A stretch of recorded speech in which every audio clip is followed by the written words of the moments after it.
E ko ko sumi jogino nationalité Sénégal effectivement ko min tigi wi non mbimi non ko Daara Jolof e nder conférence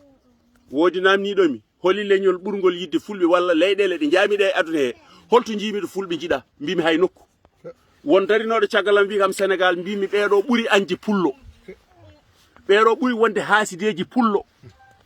bonande noon bonnode kadi e pullo ko Sénégal ɓuuri bonde par ce que ala jolfo piitotoɗo becce wiyetaniraɓe muɗum tato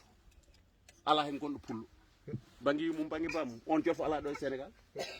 tedede de kamɓe darata eɓe gaybino fulɓe ɗo ko hen gueɗal ɗimmiwal ngal ummade e Léopold Sédar Senghor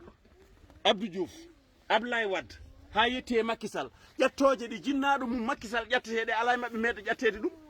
te pourtant pourcent julɓe nder reedu Fouta so Senghor naatino Fouta babiraɓe amen e yummiraɓe amen kañumen darotono ene jaɓɓo kefeero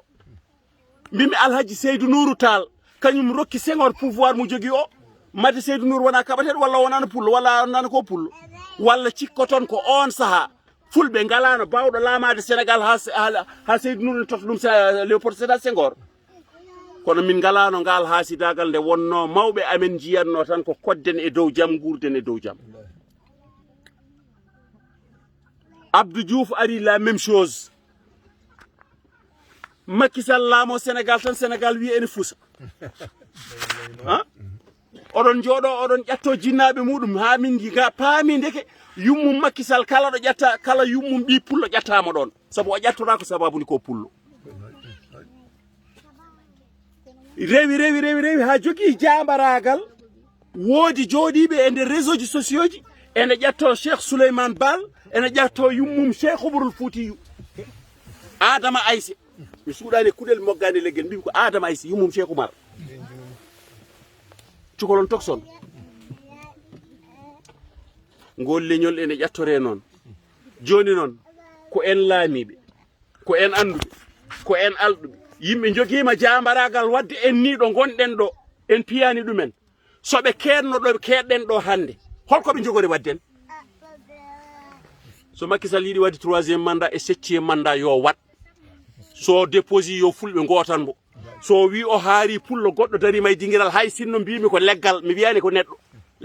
leggal biyangal ngal ɗo ko fulɓe joƴƴini ɗum ɗo yo fulɓe gotan ɗum wiɓe en gonata kollen ɓe eɗen mbawi wonde te bo Allah jaaɓi yo en gon Macky so welama yo wat 7e mandat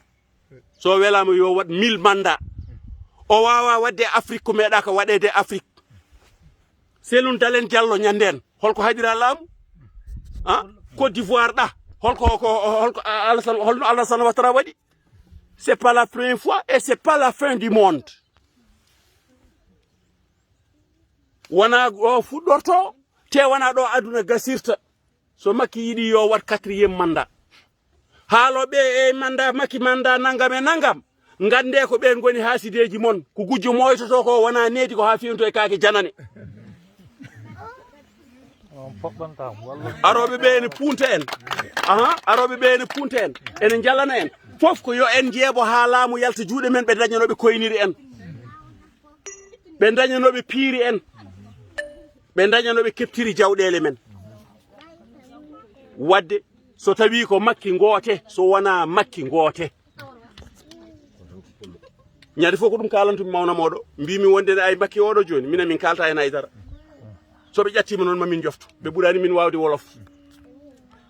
no mbaɗirtumi ni poésie je pular ko noon kaldirtumi wolof fami kono Macky oɗo joni min kiisi ko président Sénégal ha Macky ha min lammina Macky pullo o ha jolfo hooke ñomako daro wiya pali ha jolfo hooke ñomako daro wiya pali sa welama mbaɗa coupé mbaɗa ɗum goɗɗo mi watta ɗum en wolof eyyi saabu ene muusi ene metti ene sekni ene hulɓini yoɓe jiiru Macky ko président Sénégal fewndani ɓe critique ɗum comme tous les présidents ene foti wonde eyyi kono jooɗade tan oɗon ƴetto yummum neɗɗo sababuni ko naggam ko pullo a waɗi no mbinomi ni